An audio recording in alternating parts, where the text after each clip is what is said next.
So, welcome everyone to another webinar.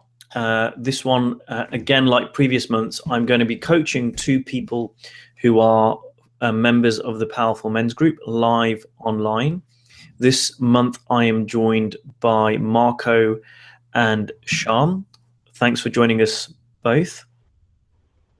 And I'm just going to jump in straight with one person and then we'll go to the other. So we're going to start with Marco today. So Marco, if you want to unmute yourself, we're just going to jump straight into the coaching. What would you like coaching on today? Hi, Angus. Thank you. My topic is it's about my dad and my twin sister, especially these two. And I begin with a story I had last week. My dad had his birthday, and he invited me to go on to a restaurant. And he asked also the girl I'm dating right now to get with me. And we went there, and I I was really silent in this whole evening and not that participating. I guess also not that present, and I was more the observer of the whole situation than I was a participant. And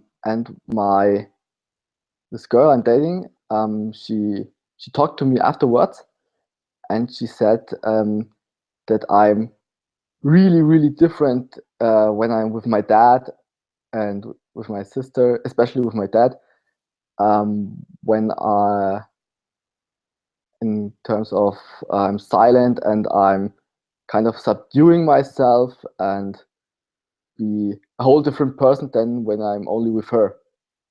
And that made me think of, and I kind of knew that, but it wasn't for me not that present. But as she said that, I was really shocked about this observation of her. And yeah, that's the topic I have now. So what I'm hearing, and apologies if people are watching and it's really dark, I've moved locations and I don't have my video lights with me, so I'll be a little dark, unfortunately, but hopefully you'll still get value from the coaching. So Marco, coming back to you, why is it a problem that you're a little bit different around your father and your twin sister? Mm, it's Let me think about it. For me, it's a problem because it's a feeling in me that I'm not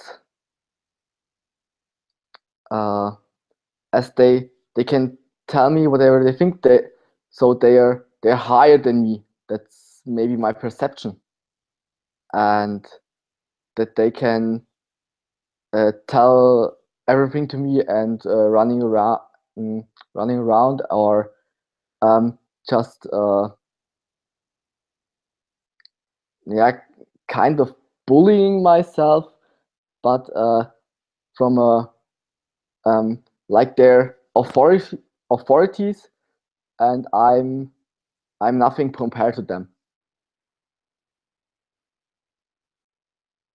And I'm I'm really pissed off about this behavior of mine, that I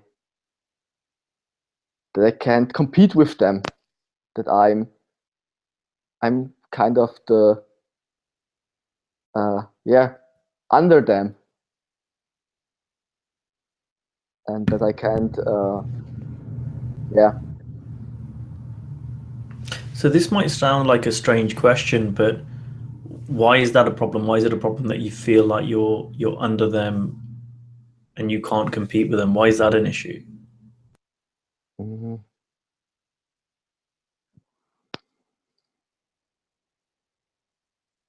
Because I'm feeling inferior. I'm and I don't like this feeling. And it's not me.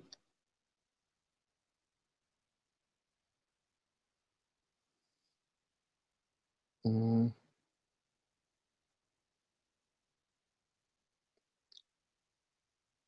and I'm feeling kind of angry about it. That I'm not the person I can be when I'm around them.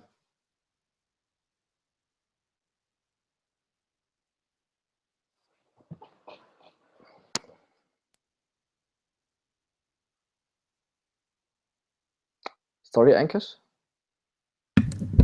How would you like to be when you're around them? Mm, I I want to be I want to be authentic.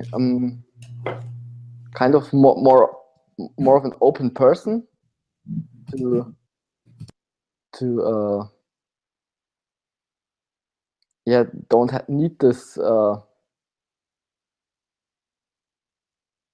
mm, I, just that I can be around with them as I am with my friends or with my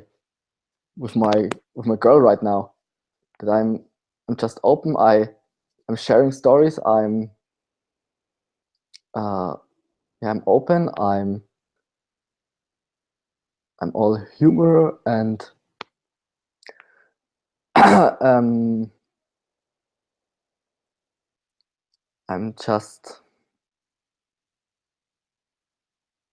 don't feel like I get validated from them. Now that's interesting. Why would you need to be validated by them? Mm, because they're like the ones uh, I'm I'm looking up for, and yeah, it's the appreciation from my dad I want so badly, and also when my twin sister, she's the older one, and she always was looked looked down on me, and I never liked it, and I want to look at her and say, hey, I'm on the same level as you, and I don't need your validation. So on one hand, you're saying you want to be validated I, it's because you want to tell them that I don't need it. yeah. So it's I know it's not the I in a logical way I don't need this validation at all, but it's kind of emotional validation. I don't know.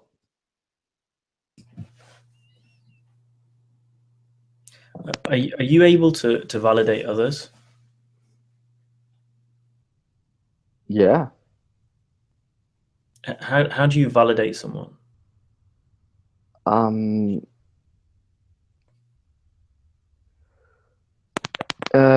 validate in any way you mean, or So you say you're looking for validation from your father and your sister. So it sounds like you're saying people can validate other people. So how would you go and validate someone? oh damn. Oh, first and foremost, I really do validate in terms of what how does somebody look like, or somebody's behaving, uh, or sometimes it's just the gaze somebody's making, or I'm validating the mood they have in the moment, and then I think, oh my God, this is some so crazy or some stupid guys, or you know. So are you really validating people or are you just passing judgment? Because it sounds like to me you're Yeah. just passing judgment on people. Mm, yeah. Right. Um, so when you mean validating, you mean that somebody else has to do something to get acknowledged by me, right? I'm using it in the same way that you're using the word. So you're saying that you want validation from your father and Oh, your sister. So whatever you mean by that, I'm wondering um, how okay. you When can when I validate when someone. I when I want to be validated by them, I have to do something, and then they acknowledge me. They love me. So I this is it's really funny because you said it to me. Um, this when something is, then I get something else, and this is the thing I am right now. I have to do something. Sometimes, for example, uh, yeah, when with my dad, getting a good job, and then my father loves me, or I have to be good in sports too, so he acknowledges me and loves me, and yeah, So are you saying you want conditional love? You want I love that is given to you on the I condition that you do something. no, I want the opposite. That's the part. But I get me into a situation, or I that's my thinking that I have to do something, and then they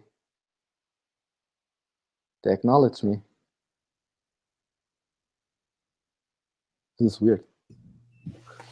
Yeah, it is weird. It is weird. What if no one has the power to validate anyone else? then then everybody could be as they are, and I could be as I am with my dad or with my sister, as I am with friends or other people.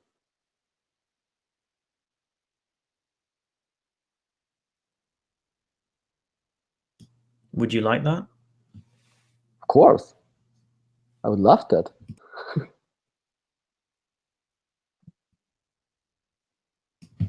Well, do you see that's true?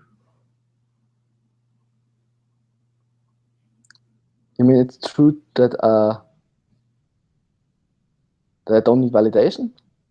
Yeah.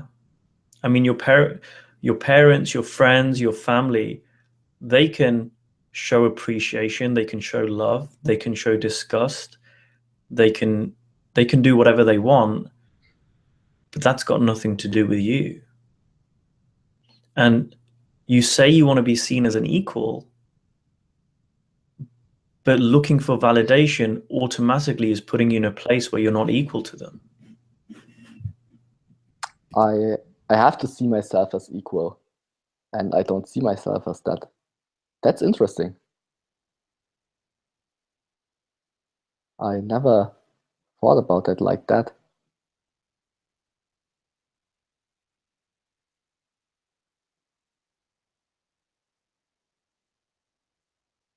That I am right now an equal person to them. I don't have to put myself in this role.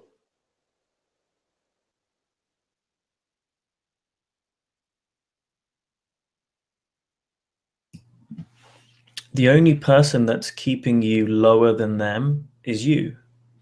Yeah,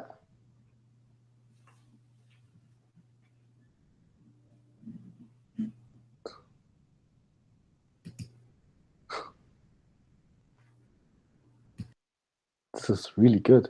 This is liberating.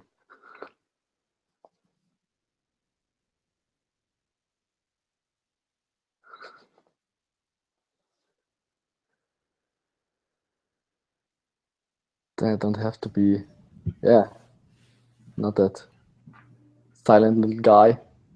But I can be authentic and myself in when they're around. That would be really cool. That, yeah. They may like you, they may not like you. They may approve of your behavior, they may not approve of your behavior. But if you really are equal to them, then you can do whatever you want. Yeah.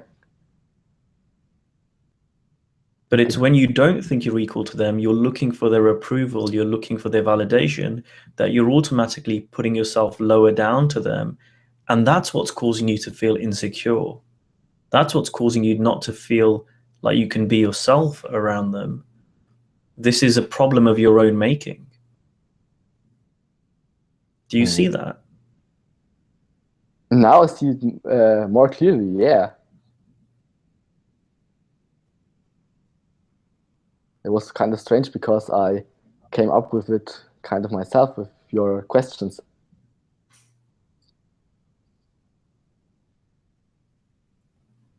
Never thought about it. I'm curious, who else do you look for validation from?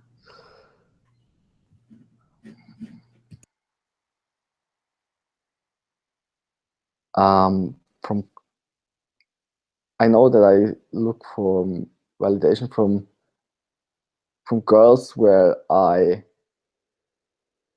think they're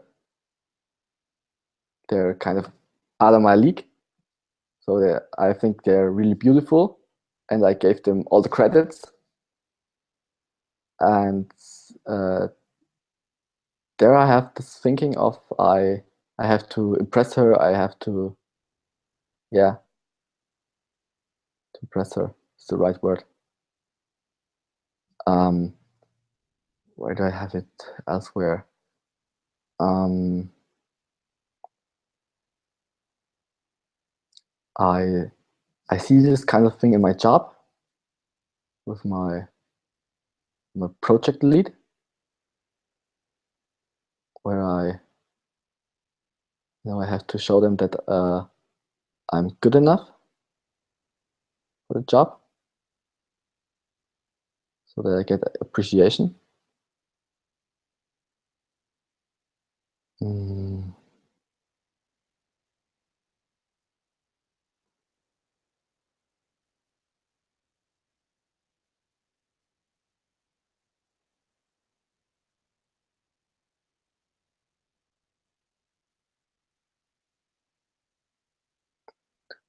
I guess I'm making up uh, people who I think they're some kind of authorities in my life, who have something to say about me and my life.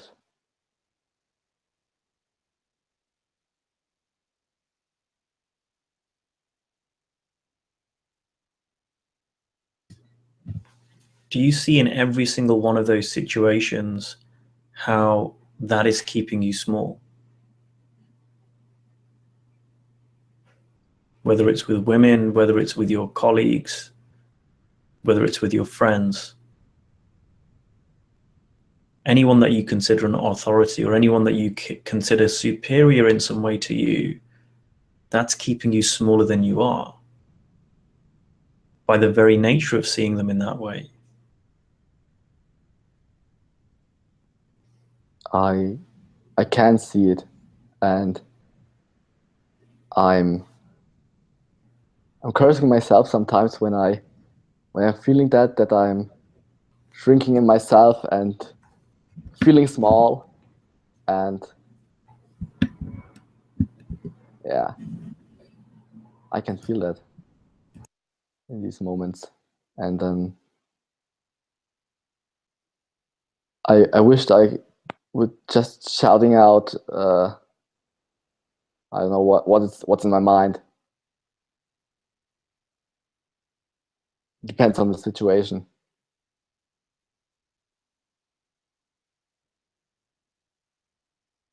Like I see myself clearly when I'm getting small.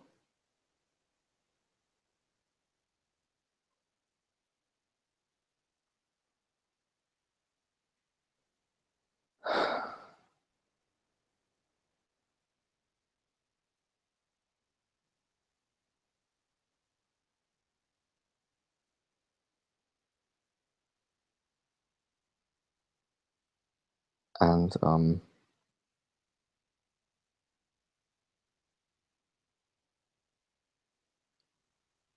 I don't know. I'm afraid to just be just get something out, like being angry, or yeah, that's frightening me, to let something like these emotions getting outside and yeah, hurting myself maybe because I could not control it. What's the best thing about keeping yourself small? It's protective. I don't get seen, and I'm I can hide. Do you see why you'd now do it?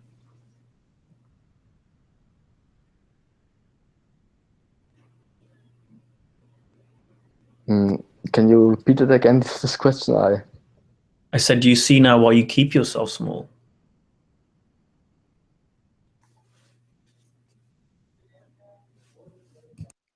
because it's I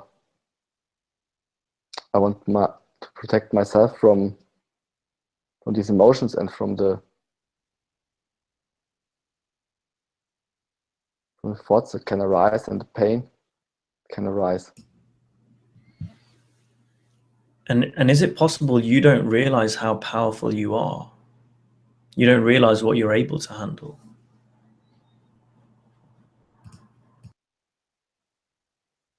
Sometimes I don't. Yeah, I guess more often I don't see it than I see it.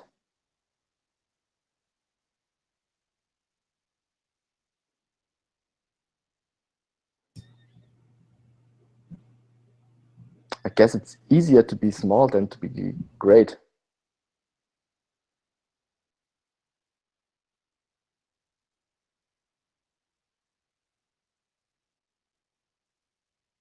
And maybe I don't want to take the responsibility of my greatness, these emotions in myself, to step up and be equal to the people around me, the people that I say that are authorities in my life.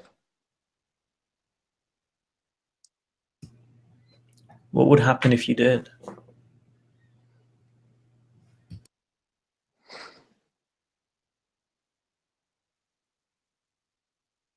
The first thought I had would be boring, but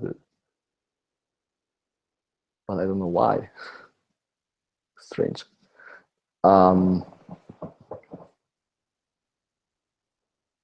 Yeah, What would be boring? I I wouldn't have a challenge.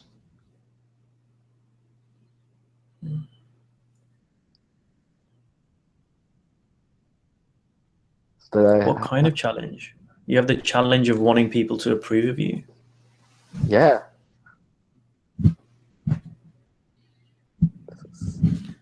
Is it possible you just have different challenges?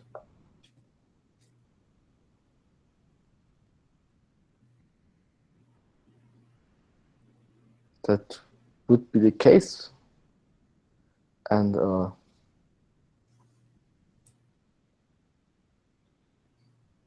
when I would be the guy who'd be equal to these people and stepping up to myself, don't have these challenges.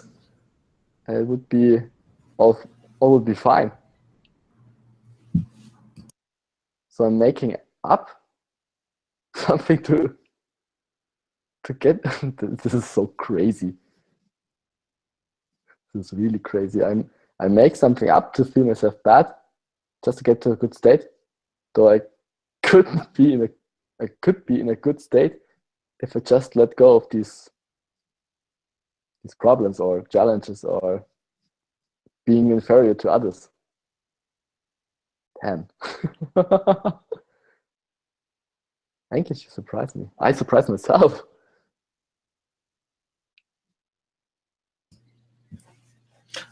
I would love to go deeper with you, but you know we've got these live calls and we've got to respect the time. Is that a good place to leave you right now? Do you feel some sense of completion? This is really great place. Thank you very much for this. I wasn't expecting something like that. Really. I didn't expect anything from that, and that was really great. Thank you very much. You're welcome. You're welcome. And please stay on the line. Of course. Shyaam, are you still there? I notice. Yes, I'm here. So, what would you like coaching on? Yeah. So this is with respect to the idea that I had posted in the group the other day. I had this idea or project that I wanted to do, to like have a series of conversations with the trainers, you could say with the men that I actually am inspired by and I look up to. And I started writing down the names of people that I wanted to, get in touch with and do a series of conversations with. And then I went and asked the teachers. He said, "This is really great. So it's time to figure out the value piece. By value piece, I mean the value that I could bring to the table, because some are big names and it does not make sense to just go and ask for their time without giving something in return. So that is basically it. So I was thinking of what could be done, and like I don't have, say, an audience, or I don't I'm not like an extrovert who could really generate some, say, social media buzz, to take this message out there into the world. My passion is to have a series of conversations, but what I could actually give back to them for their time, I do not know. Do they make sense? What do you think would be helpful for the people you want to have recorded conversations with? What do you think they would value? Regardless of whether you can deliver it or not, what do you think they would value? A new audience.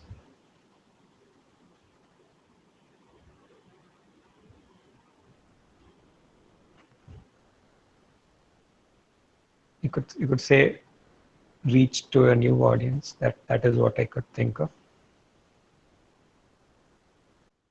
And the people you want to speak to, I mean, I know you're based in India. The people you want to speak to, do they have a large following or audience in India right now? No. It's like 80% of them are not based out of India and hence do not have a following as such. So you're looking to do a series of conversations with people. What would be valuable for them would be to reach people in India where you're based. So the gap is to create an audience in India? Yeah. Yes, that seems to be the gap. So what's the problem? Uh,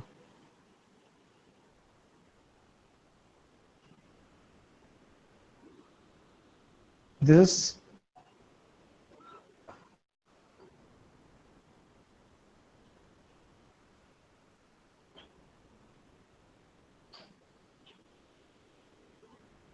I think it is, I may be wrong. I think it is kind of deviating from the purpose, because my purpose was to have, say, insightful conversations. But now if I have to create an audience,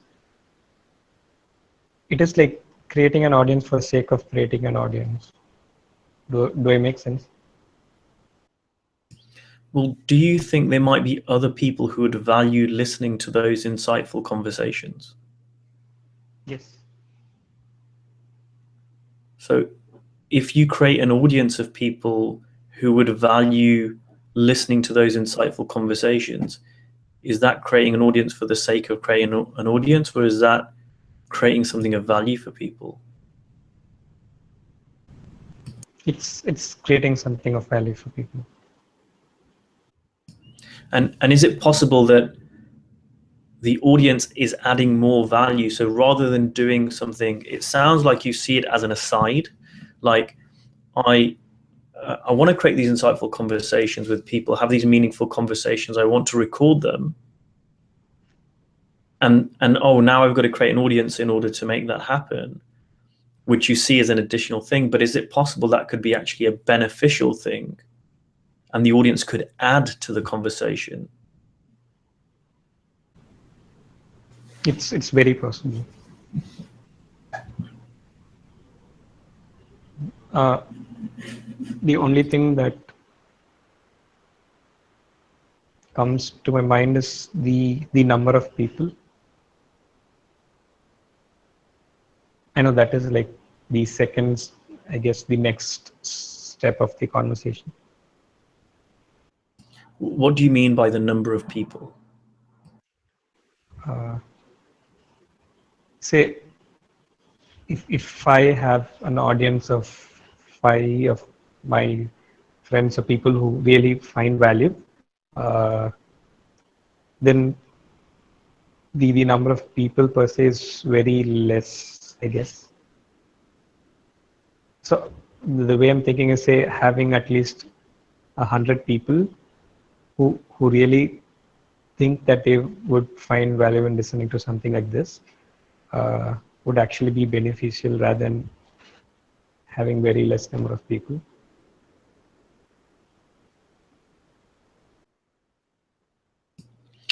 So how do you know, how did you reach 100? Like, why is it 100? Why is it not 90 or 110 or 10 or 1,000? Why 100?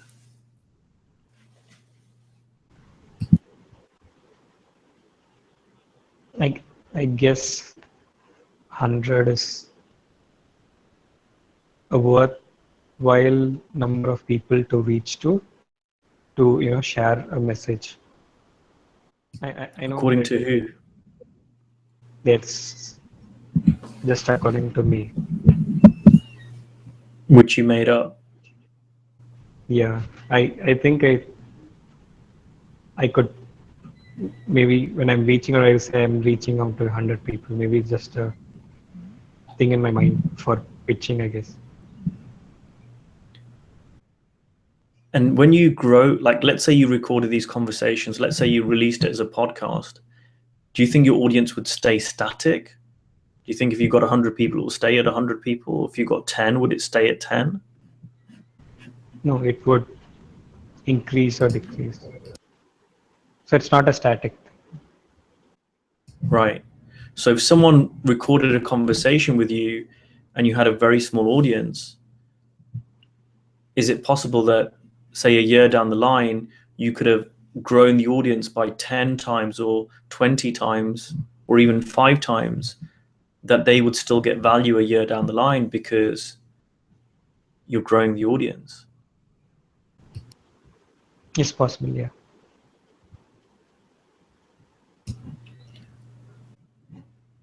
And have you actually asked anyone? So have you reached out to the people you want to have conversations with and asked them what would they like?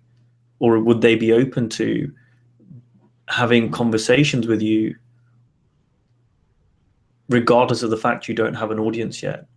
Have you asked them if they'd be willing to give you some of their time to record something which would then help you build an audience in the future?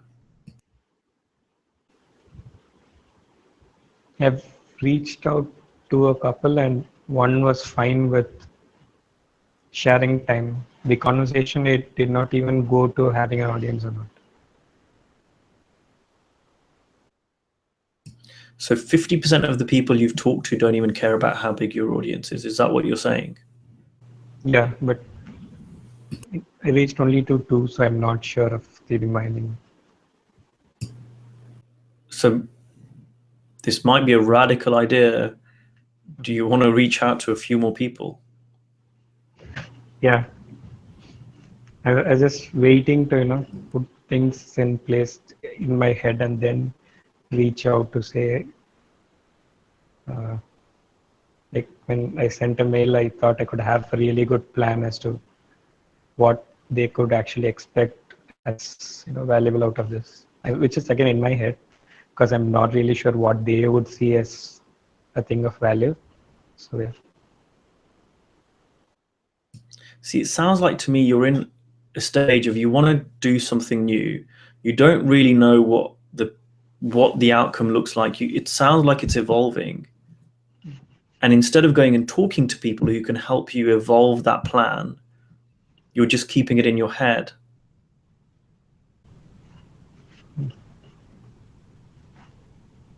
Makes sense. So what might be a better way of approaching this? One way would be to ask them directly. And the other way would be maybe ask my friends who would be interested to have an idea of how this would reach out.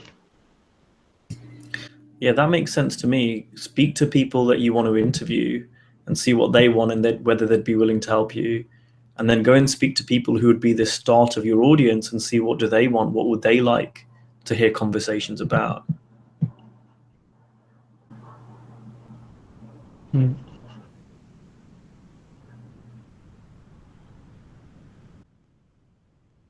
Are you willing to go and do that? Of course.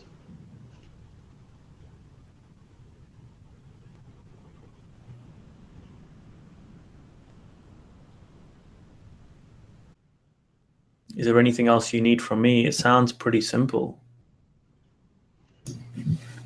I always got stuck in this, what would they think if I reach out without having, say, a solid plan in mind. So that is why I stopped reaching out, except for the first two.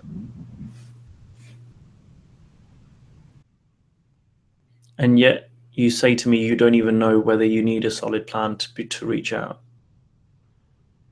It's like the chicken and the egg. It's like, well, I don't want to get started because if I get started, then I'll get found out. So I need to have a really solid plan first, but you can't make your plan because you haven't spoken to anyone. But you're not speaking to anyone because you haven't got a plan. That makes no sense to me. Doesn't make sense to me too.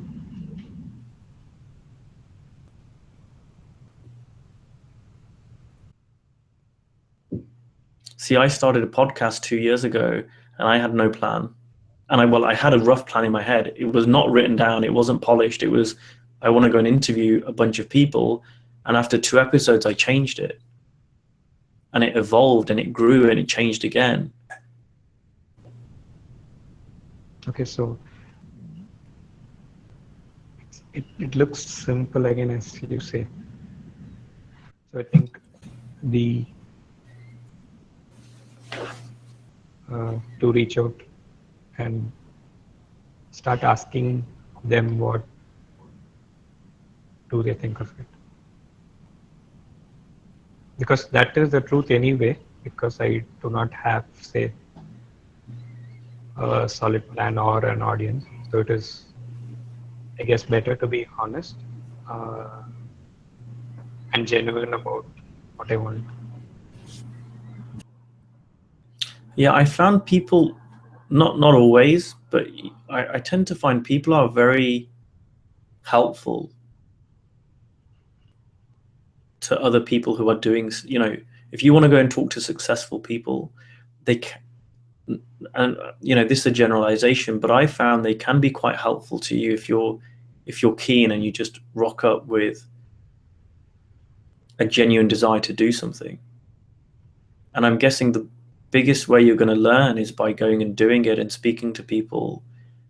And I'm sure if you went and did that for the next 2 weeks and we spoke to you in 2 weeks' time, you'd be in a much better position than you are right now, simply because you've got real-time feedback from people that you want to have conversations with. And you never know, it might be that everyone you talk to says, sure, I'll do that. And they help you build your audience. Mm-hmm.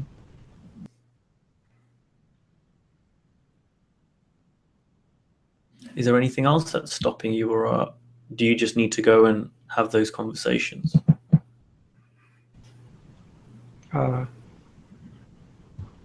One more thing, I had this feeling of, you know, if I did not have something to offer, then it would be like using their credibility because I want to do something for myself.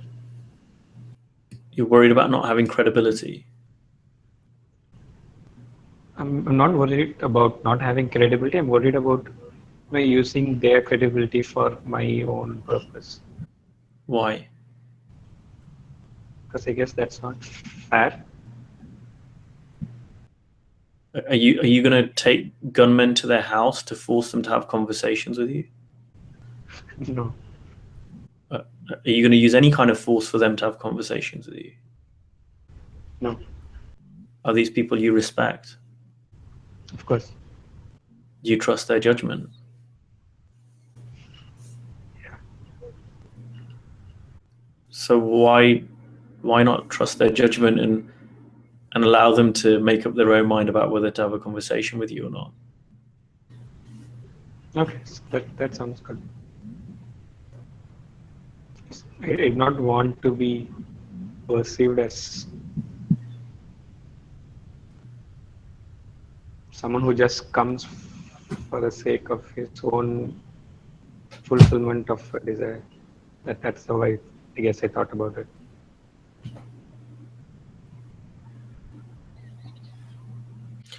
Do you want a little exercise that might help you, Shyaam? Sure. And you can do this after the call ends, and anyone else who's listening can do this too. If you have any feeling similar to Shyaam about, you know, worrying about being selfish or anything else, to follow your desires, Shyaam, you can sit down and write a list of how you following your desire is going to benefit the world. How will this benefit others? If you have these conversations and record them, how will that benefit the world? And just write down a list. And in doing so, you may come up with ideas about doing this in a way that may have more benefit than you were planning to. Is that something you're willing to try? I'd do it tonight. Are you willing to share that in the Powerful Men's group after this call? Sure. Great. Is there anything else that you need, or are we complete? No, that sounds good. The action item is fine. So I'll start reaching out to people and, of course, do this exercise tonight. Great. Well, I think that's a great place for us to pause and begin to end. Thank you, Marco. Marco, did you get anything out of listening to Shyaam? Sometimes I find that even though they can be very different coaching, that listening into a coaching conversation can be helpful for people. Great that you asked. I really got something out of it. It's something that I can combine with the interview I had right before with you, as I have also some ideas in my mind that I want to create, especially in the healthy and fitness stuff that I'm totally into, and I want to create. I wanted to start a blog, and I hesitated because of the validation stuff I had in my mind, and also I don't know where to start, and that's where the interview with Shyaam helped me right now, that I can just start or ask people what they would want to hear. And Shyaam, did you get some value out of listening to Marco earlier on and resonate with anything he was saying about feeling lower than other people? Because I think that's quite relevant to what you were asking too. Yeah, in fact, the idea of me saying having the need to be validated by my parents is still strong in me, but it does not have strong sense of thinking that it used to have, but it was really helpful because I tend to fall into it more often than not. Great. Well, I know we've got a couple of people online who are watching this live. I know not everyone can make the time, and I know a lot of you are going to watch this back on the replay.